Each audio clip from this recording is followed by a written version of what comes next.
Hi dear students. Today before going to start the new topic, let's have a quick revision of the points which we discussed in the last lecture. So we started the chapter 4 Animal Kingdom. In that mainly we were discussing regarding basis of classification. So we told that in spite of differences in structure and form of different animals, there are some fundamental features common to various individuals in relation to the arrangement of cells, body symmetry, nature of coelom, etc. So these features are used as a basis of animal classification, and from that mainly 3 points we discussed. That first of all level of organization, second symmetry, and third diploblastic and triploblastic organization. I think all of you prepared the topics. Let me ask some questions to you. Which level of organization is present in sponges? Yes, it is cellular level of organization.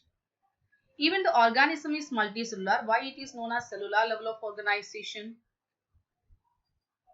You have to understand that all animals coming under animal kingdom are multicellular.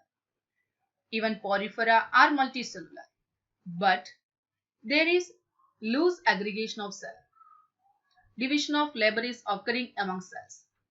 That is the main reason we are telling that porifera is having a cellular level of organization. Yes, good. Now the next level of organization, that is tissue level of organization. In which one tissue level of organization is present? Yeah, of course, in coelenterate and ctenophores, we can observe tissue level of organization. In that, cells performing the same function are arranged into tissues. Then going to the next phyla, which level of organization is present? Yeah, that is organ level of organization. Example, Platyhelminthes and other higher phyla. Organ system level of organization is present in which phyla? Yes, it is from Aschelminthes to Chordata. Aschelminthes, annelids, arthropods, mollusks, echinodermata and Chordata, we can observe the level of organization, that is organ system level of organization. So now the next point we discussed, that was symmetry. According to symmetry, the organisms are divided in 3 different categories. One is asymmetry, second one radial symmetry, and the third one bilateral symmetry. How you can define asymmetry? And what is the example of that? Yes, asymmetry, when any plane that passes through the center does not divide the body of animals into 2 equal halves, we can call it as asymmetry. Example is, most of the sponges are asymmetrical. Next is radial symmetry. How you can define radial symmetry? Yes, when any plane passing through the central axis of the body divide the animal into 2 identical halves or 2 equal halves, we can call the symmetry as radial symmetry, and it is mainly found in coelenterate, ctenophores and echinoderms. And echinoderms special case is you have to understand in the adult only that radial symmetry is found. Bilateral symmetry, in that the condition is that you have to remember when the body can be divided into identical left and right halves in only one plane. Example, Platyhelminthes to Chordates. So I think symmetry topic is clear for you with the examples. If question is asking separately for symmetry, you have to remember the definition and the examples. Next point we were discussing regarding diploblastic and triploblastic organization, or in the heading we can say germinal layers. And even I told you that germinal layers is also known as what? Yeah, yes, it is embryonic layers. And even I told you that whatever tissues, organs, everything is developing from these 3 layers only. Then, which are the 3 layers? Yes, external ectoderm, middle mesoderm and internal endoderm. So now what is diploblastic organization? Animals in which the cells are arranged in 2 embryonic layers, or we can say that in 2 germinal layers. An external ectoderm and an internal endoderm are called diploblastic animals. Example, cylindrics. In the case of this, there we can see an undifferentiated layer is found in between the ectoderm and endoderm. What is it known as? That I told you that it's already asked for 1 mark question. What is the layer known as? The undifferentiated layer which is present in between ectoderm and endoderm is known as what? Yeah, it is known as mesoglea. And now in the case of triploblastic organization, we can define that those animals in which the developing embryo has a third germinal layer or a third embryonic layer, that is mesoderm, present in between the ectoderm and endoderm. Examples, Platyhelminthes to chordates. Before discussing this basis of classification and coming to these points, many points were discussed with you. So whatever point we are discussing in the sessions, you have to revise the topic and then only you have to go to the next topic there. Okay. Now let's start with the next point, which is coming under basis of classification. There are 3 more points we have to learn. Next one is coming as coelom. Have you heard about the term coelom? Okay, now let's start the next topic or next point, that is coelom. Presence or absence of a cavity between the body wall and the gut wall is very important in classification.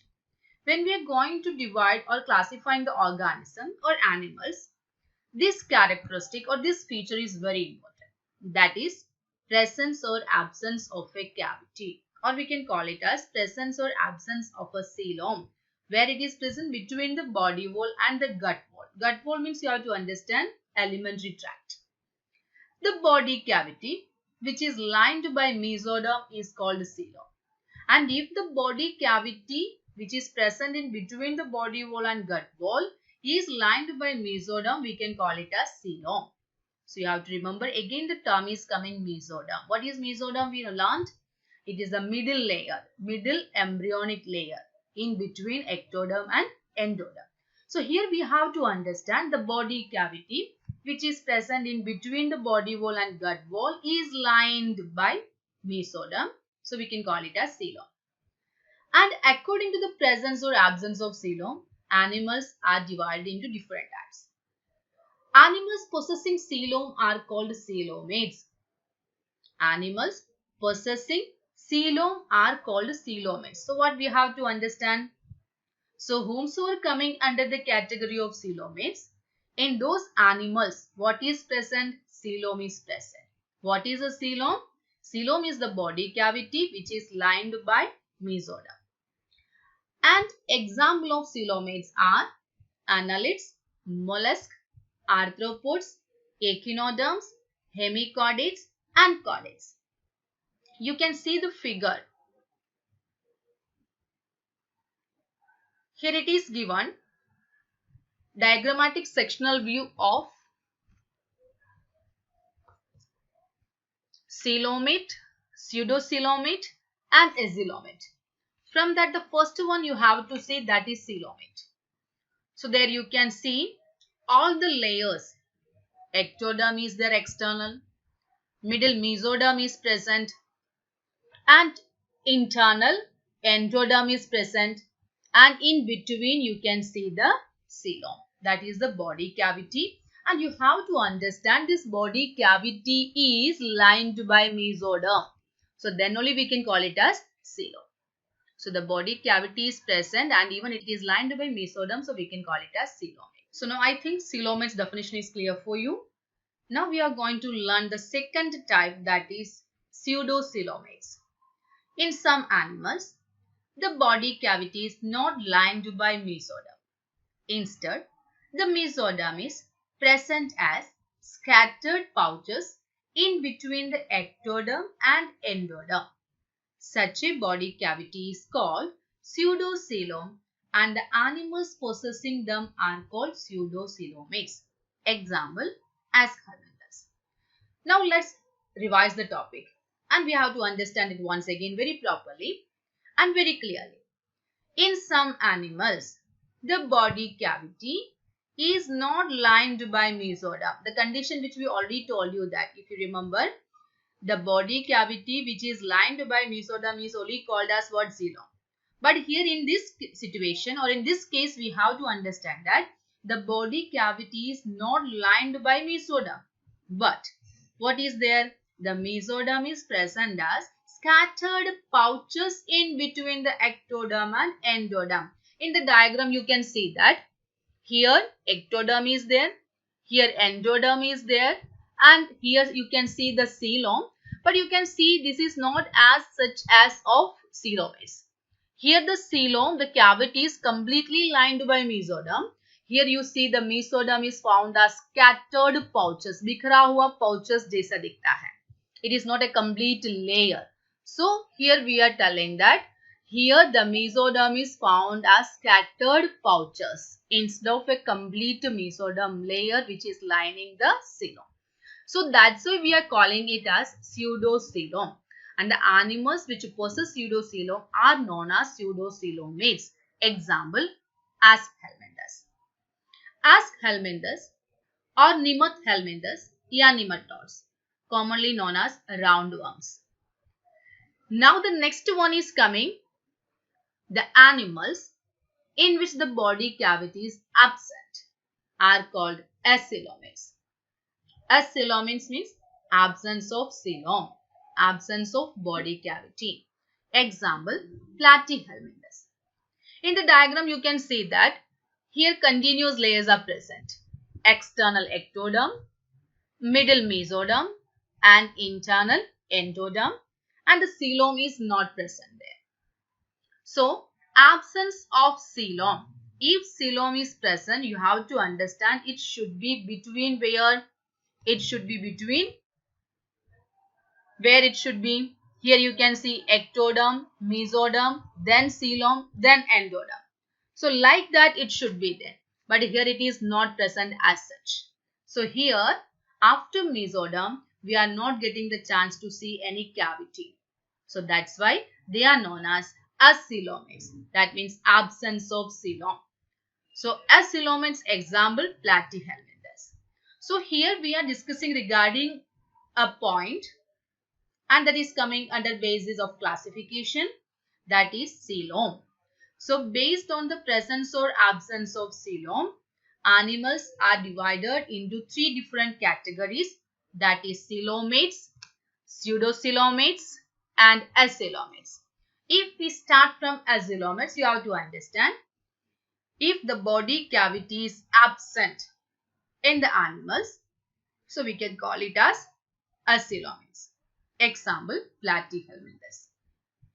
And when coming to the next phyla, after Platyhelminthes, if we are discussing regarding Aschelminthus, Nemathelminthus, we have seen in the diagram that their mesoderm is found, but it is found as scattered pouches. So we are calling them as pseudocoelomates. So Aschelminthus coming under the category of pseudocoelomates. Now after Aschelminthus, what two phyla coming? That is annelids, arthropods, mollusks, echinoderms, hemichordates and chordates. We can see a well-defined body cavity which is lined by mesoderm in between the body wall and digestive tract. So we can call them as coelomates. So all these definitions and example you have to revise, you have to memorize, you have to note down also there. So please note down some points related to coelom, that is significances of coelom. First point, coelom is a cavity located between digestive tract wall and body wall. This cavity is lined by mesoderm. Once again, coelom is a cavity located between digestive tract wall and body wall. This cavity is lined by mesoderm. Second point, in some organisms, body organs are placed in coelom and somehow blood filled in the coelom. Once again, see the point. In some organisms, body organs are placed in coelom and somehow blood filled in the coelom. Blood filled in the coelom, we have to understand the terminology that is known as Hemocoel. Hem word means blood. Coelom means cavity. Hemocoel means blood-filled cavity. Third point. Organs formed inside a coelom can freely move, grow and develop independently of the body wall, while fluid cushions and protects them from shocks. Once again, understand the point. Second point connected to that only there. In the second point, we told that in some organisms, body organs are placed in coelom. So here you have to see the point. Organs formed inside a coelom can freely move, grow and develop independently of the body wall. While fluid, you have to understand in the coelom, a fluid is present that is known as coelomic fluid. And the coelomic fluid, it cushions and protects these organs from shocks. So these are the significances of coelom you have to understand. I think all of you have noted down the points. Before going to the next point, let's have a quick summary of body cavity or coelom. Body cavity or coelom. Presence or absence of a cavity between the body wall and gut wall is very important in classification. As coelomates, animals in which the body cavity is absent. Example, Platyhelminthes. Pseudocoelomates, animals in which body cavity is not lined by mesoderm. Instead, the mesoderm is present as scattered pouches in between the ectoderm and endoderm. Such a body cavity is called pseudocoelom. Example, Aschelminthes. Now third, coelomates. Animals possessing coelom, that is the body cavity which is lined by mesoderm on all sides, that is known as coelomates. Examples, after Aschelminthes, annelids to chordates coming under that category. Now on the basis of embryonic development, the coelom is of two types. This is a very important point you have to understand, because we are preparing these topics not only for the board exams, even for the NEET you have to prepare. So these extra points you have to revise for the same, you have to understand for the same. Here two terminologies are coming, that is schizocele and enterocele. On the basis of embryonic development, the coelom is of two types, which are they?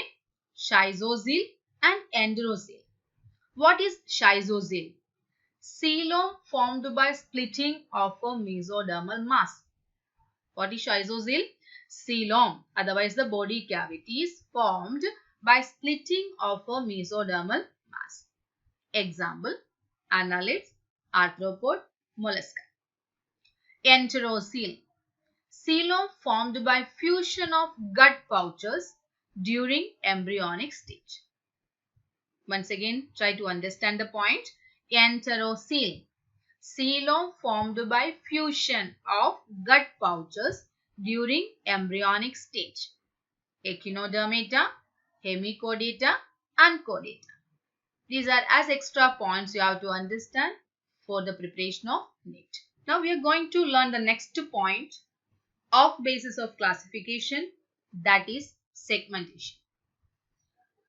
In some animals, the body is externally and internally divided into segments with a serial repetition of at least some organs.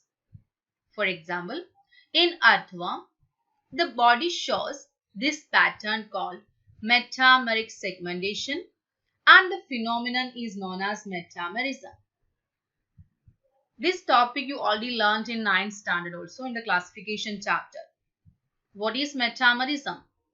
The phenomenon of metameric segmentation is known as metamerism. Once again, you have to see the point. In some animals, the body is externally and internally divided into segments with a serial repetition of at least some organs. For example, in earthworm, the body shows this pattern that is called metameric segmentation, and the phenomenon is known as metamerism. Now you have to see the topic from Allen, that is segmentation. Okay, let's have a look on to point once again regarding segmentation. In that also pseudo-metameric, that means if the metamerism, otherwise metameric segmentation. According to that, if the body is externally and internally divided into segments, then only we can call it as metameric segmentation. But in the case of pseudo-metameric, we can call that it won't be that much proper. So pseudo-metameric segmentation is present in the case of tapeworms. Now metameric segmentation in annelids, arthropods and chordates, metameric segmentation is present. In these animals, the body is externally and internally divided into segments with a serial repetition of at least some organs. This is called metameric segmentation and the phenomenon is known as metamerism. Example in the case of earthworm. Okay, I think now the topic coelom and segmentation is clear for you. Now the next point and the last point which is coming under basis of classification, that is notochord. What is notochord? Underline the point. Notochord is a mesodermally derived rod-like structure formed on the dorsal side during embryonic development in some animals. Animals with notochord are called chordates, and those animals which do not form this structure are called non-chordates. Examples: Porifera to echinoderms. This topic once again, because this is a very important point you have to understand. What is notochord?